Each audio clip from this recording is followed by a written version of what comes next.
I just realized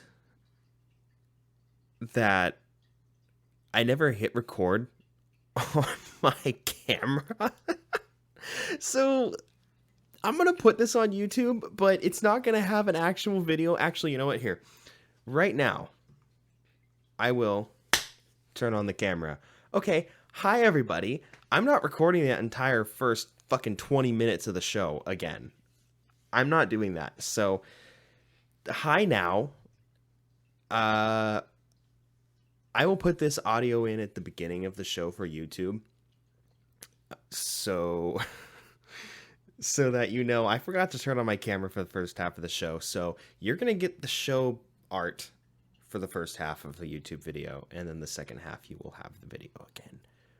Oops. All right.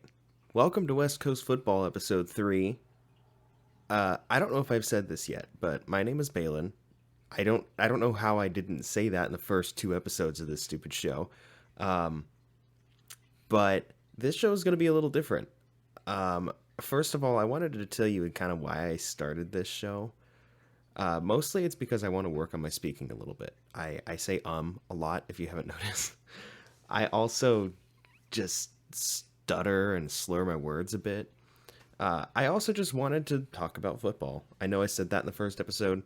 I just don't have a whole lot of people in my life that, really like football to the level that I do. Sorry, I'm adjusting my gain on my interface here. Oh boy. I think that's okay. I don't really know. I'm not really good with that. And like hearing myself in my head and in my microphones, it makes it sound like there's some sort of like echo in this room, but I really don't think that there is. The audio sounded okay for the last one. I know there was a lot of background noise. Also, my door is open because I am by myself right now and our dog freaks the fuck out when he's alone. So I left the door open for him, so you might see the door pop open. It's because the dog is coming in, or I guess you can kind of see him over my shoulder. Anyway, it is a good day to be a duck. That game, I actually got to go to the game. My grandma got me a ticket, which was awesome. Wasn't like spectacular seats, but they were pretty good. I mean, I guess they weren't good seats, but it was fun to be at the game. It was a sellout crowd of 54,000 people, which is not correct as far as it being a sellout crowd. I think they always just say that at Autzen. There was, I mean, the capacity is like 56,000, I think, and there was probably about 3,000 empty seats in that stadium. So it definitely wasn't sellout, but it got pretty loud. And hey, beating the number 12 team in the country, number 12, they really didn't look like it. They really didn't. They looked rough, but in celebration, we got a Modelo today. I chugged one of those before going into the game. It's kind of a thing that my family does. Hi, cat. It's a thing that we do. We don't really tailgate anymore, mostly because we just don't want to pay for a spot to tailgate when we do go to games. My grandma has season tickets. So we'll go, we'll park like 45 minutes before the game. Cat! We'll park like 45 minutes before the game, and then we'll each down a beer, and then down another one when we get to the stadium. So, this isn't my first one. My first one was at 11:30 this morning. That was weird. Haven't done that in a really long time. I haven't been to a game since before COVID. So, that was definitely a bit different for me. Anyway, before we get into the Oregon game, and this is totally an off-script episode. This isn't a really true, this isn't a truly written episode. I am speaking off the top of my head here. I just wanted to get this out and talk about the game because, oh my God, it was a good game. There's some things that I did see that they need to work on still. But overall, oh my God, the execution was so good. But before I get to that, I wanted to talk about the Chargers-Chiefs game on Thursday. Just for a minute. I don't have notes. That was a heartbreaking game in many ways. The Chargers fucking had it. They had that game, and they chargered it. The refs didn't help. I honestly, thinking back on it, the really only only truly bad call was when Uh, oh gosh, I can't remember who it was. Um, but like grabbed Bryce Callahan and threw him to the ground after breaking his route, and then there was an interception, and Bryce Callahan got called for illegal contact. That was infuriating. I didn't understand that. Nobody really understood that. No, like the bar wasn't really into the game. They were just kind of watching it for Herbert because I'm in Eugene. I'll say that much. I am in Eugene, Oregon. So Herbert is like the guy, and the stadium today exploded when they showed the Pro Ducks segment, or the Pro Ducks thing they do right at the very beginning of the game or right before the game, where they just show the highlights from the previous NFL week.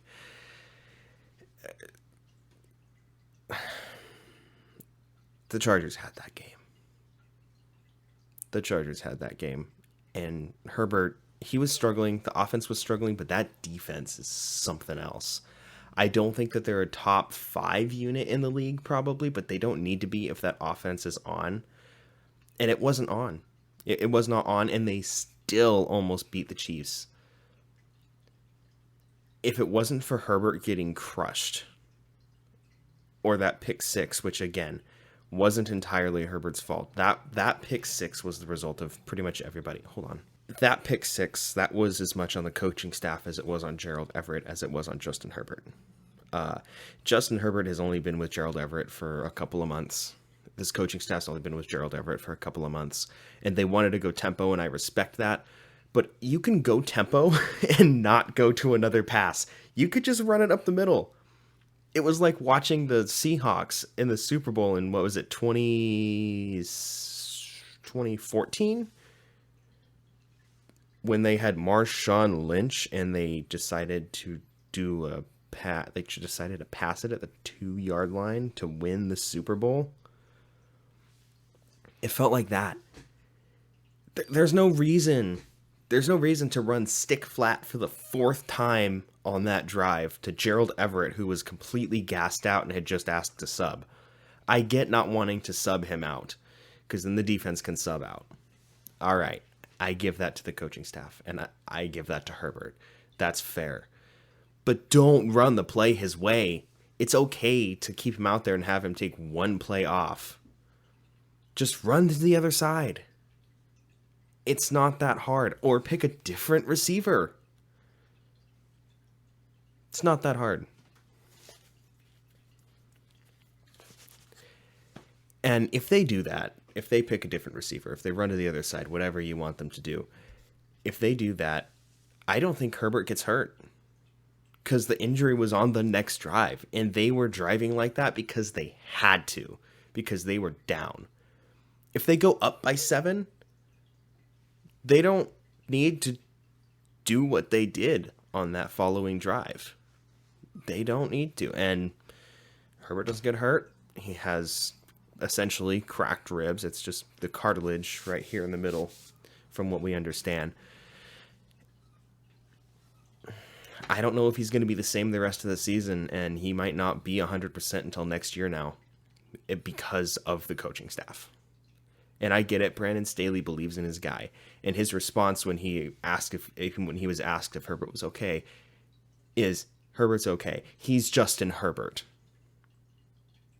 Nobody in the league is tougher than him. And sure, maybe you're right. I think there's definitely tougher players in the league than Herbert, but Herbert is a fucking monster, man. Just because you have Justin Herbert doesn't mean you need to treat him that way. Sorry if you hear squeaking. My dog is playing with a squeaky toy. Anyway, I feel bad for the guy. They're going to see if he's ready to come back out on Wednesday for practice. Oh, I didn't. I wanted to touch on one other thing. I did take a screenshot from The Athletic article from Daniel Popper, and it was about that touchdown that J.C. Jackson gave up. I'm not going to read it word for word because it is a paid service. The Athletic is not free, and it should not be free. This is some incredible stuff. I love The Athletic. Essentially, it was not J.C. Jackson's fault that he gave that touchdown up. He actually recovered incredibly. Yes, he got turned around, but part of that was because not Nasir Adderley. Who was it? Yeah, it was Nasir Adderley. Nasir Adderley was supposed to rotate from center field to deep if there was a seam route, and J.C. Jackson was supposed to break on any outbreaking route, and that's what he did. And then realized Nasir Adderley wasn't behind him, and so he broke up field and caught up with the receiver and almost made a play. He almost had a pick on a play that wasn't even his to make. He was making up ground for somebody else, and that's why they brought in J.C. Jackson. And he's fucking hurt. He's still recovering from his surgery. And he almost made a play that wasn't even his to make. If Nasir Adderley rotates the coverage correctly, who does Patrick Mahomes have to throw to on that play? I don't think anybody. What the hell? Cat? Dog? My dog's freaking out. Anyway, that was not his fault. That play was not his fault. But Justin Herbert getting hurt is the coach's fault. Plain and simple. And the offensive line. I will admit the offensive line ended up getting blown to pieces, but it seems like Corey Linsley is going to be okay for next week. And it sounds like Trey Pipkins is probably going to be out for a week. He has a mild sprain in his ankle. So he'll probably be out for a bit, but what can you do? That's football. Now on to Oregon. The Oregon Ducks beat the... Thanks, Sirius. I'm going to keep all of this shit in. This is just genuine. I know it's not very good podcasting. I will take out the long breaks, and I'll probably cut out me taking drinks of my beer. But most of this I'm going to just leave in. It's just funny. To me, at least. Anyway, Oregon beat the BYU Cougars 41-20 today. At home, at Autzen. And that was a great game. It was a great game. I wish they hadn't scored 20 points. It was a little too early, in my opinion, to put Ty Thompson in.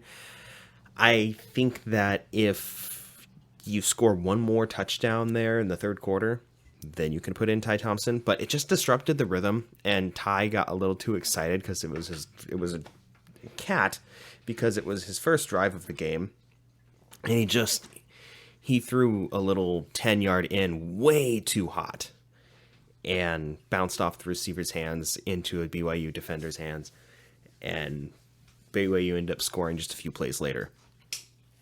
Say what you want about that PI in the end zone. I don't think that was necessarily PI. It kind of looked both ways to me, but then again, that's from a fan perspective who was in the stadium. I'm not going to go back and watch that. Sorry, my cat is playing with my guitar cable. I'm not going to go back and watch that. It's not worth it. The one thing that really got me, though, was, and again, I get it. It's the home crowd. They're going to think that everything needs to go Oregon's way, and Oregon fans are notorious for, the refs are always against us. And I'm going to be honest, half the time they are, half the time they aren't, and that's pretty standard. That's kind of how football goes. I mean, you'd expect something that can go one way or the other.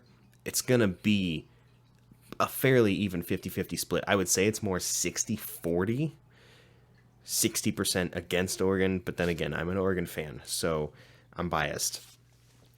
There was one play where the quarterback tripped as the BYU's quarterback tripped as he was handing it off to the running back, which ended up being the touchdown to put them up to 20. And his knee was down, and he still had the ball on his fingertips, but he had started losing possession of the ball already. So technically it's a fumble, then picked up by the running back.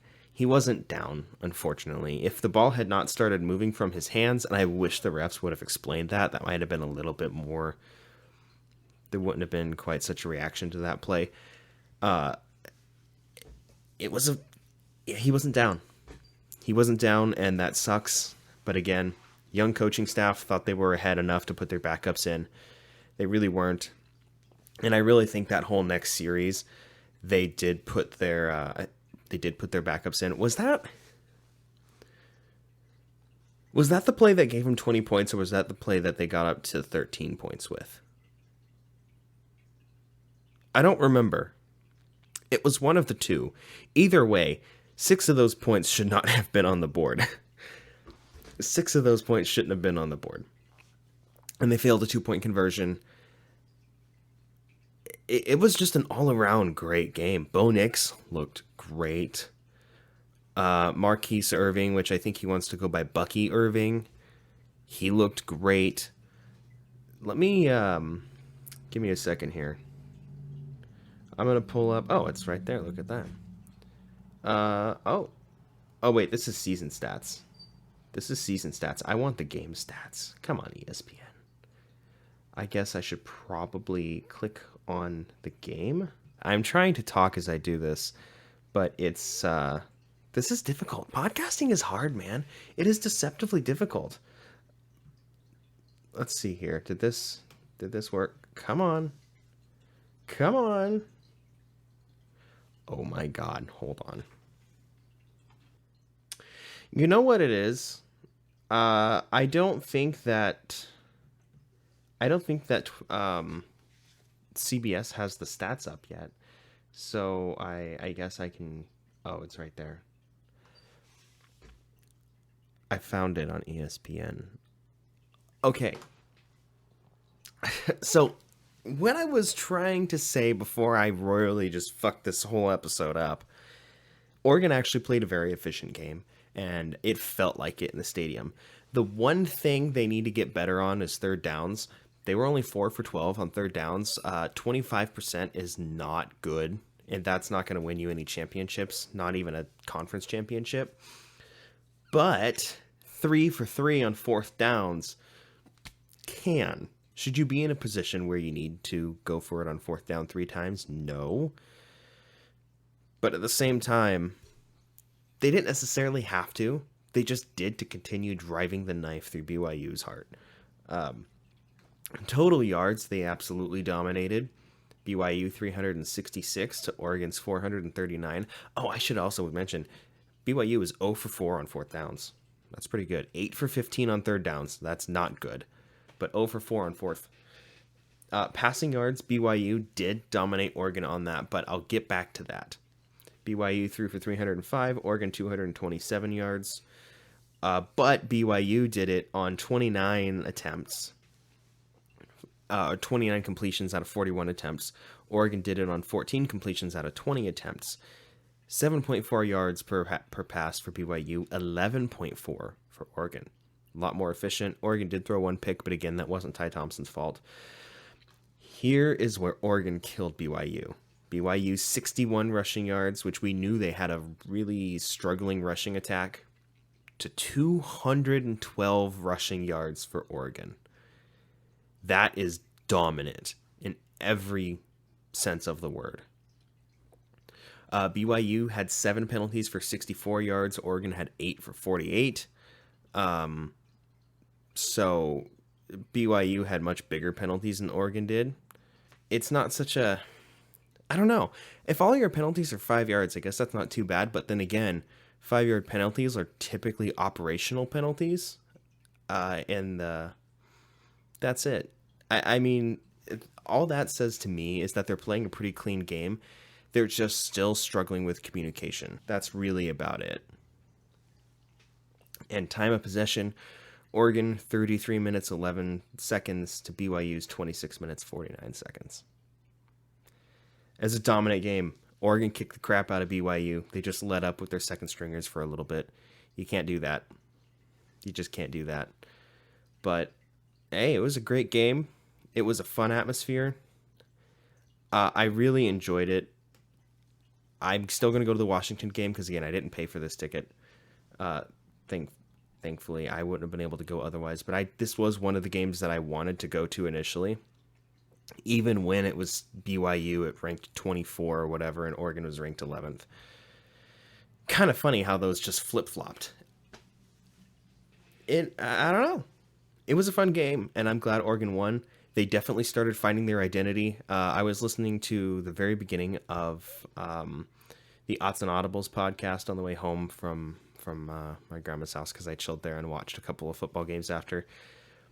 And they were talking about Oregon's identity and the fact that they're finding their identity. And so was Jerry Allen on the radio after the game. They definitely did. They definitely did start finding a bit of an identity. And what they were talking about on the Autzen Audibles podcast was it's limiting Bo Nix. You got to limit Bo Nix. He only threw for 20. He only had 20 attempts. But they ran 44 times for 4.8 yards per carry. That yards per carry could be up a little bit more. But still, that's not bad. And that's how you keep Bo Nix from making mistakes, is don't give him the chance to make mistakes. Dog. And I think that's what they're going to have to do. That is what they're going to have to do. And that's fine. I'm fine with that. I'm totally cool with that. If you keep Bo Nix from being Bo Nix by not allowing Bo Nix to be Bo Nix, then that's great. Do whatever you got to do to win, man. I will watch every single game I'll watch every single game anyway. I will be happy with every single game if that's what ends up happening. And as far as the offense looked, I thought it looked great.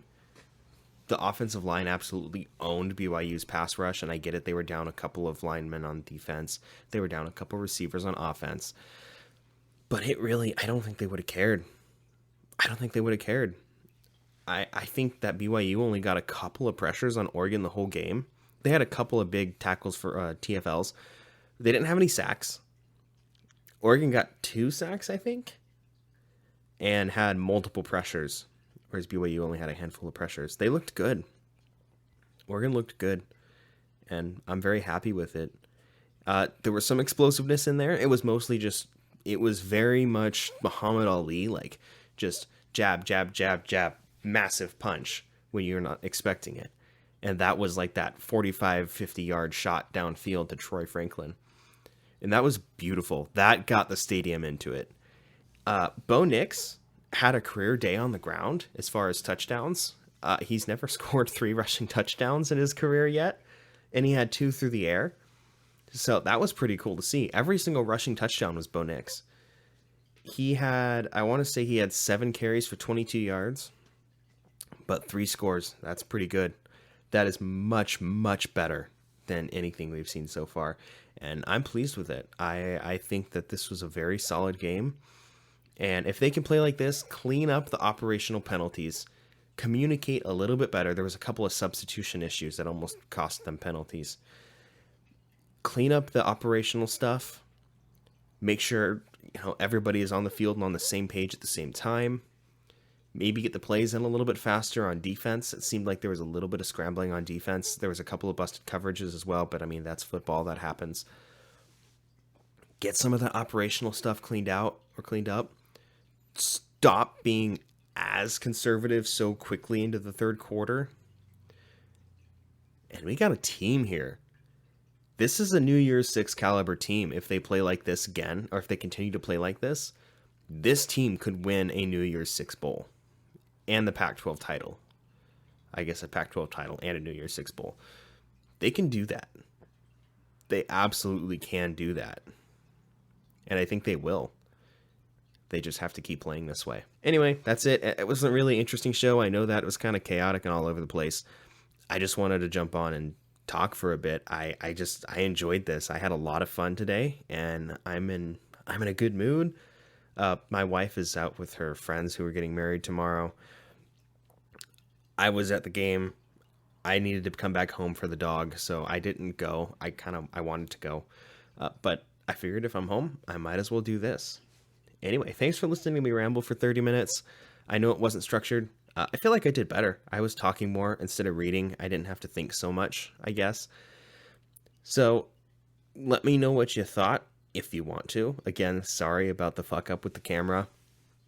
I totally just thought that it was recording. I don't know why I thought that, but I did. I will be back later in the week, probably on Tuesday. I'm probably going to edit this. I don't think I'll have time tomorrow because of the wedding. If I have time tomorrow evening, I will. If not, I'm going to edit this on Monday, and I will. Well, no, shit. I got to do it tomorrow night. Otherwise, it won't make sense. I need to record the next episode on Monday because I want to try and have the actual structured episode for the preview for that coming week for the Ducks and the Chargers. I want to try and have that out on Tuesday or Wednesday. So I'll try and get this up tomorrow on Sunday. But other than that, thanks for sticking around. Let me know what you thought. And man, is it a great day to be a Ducks fan. All right. Bolt up and go Ducks.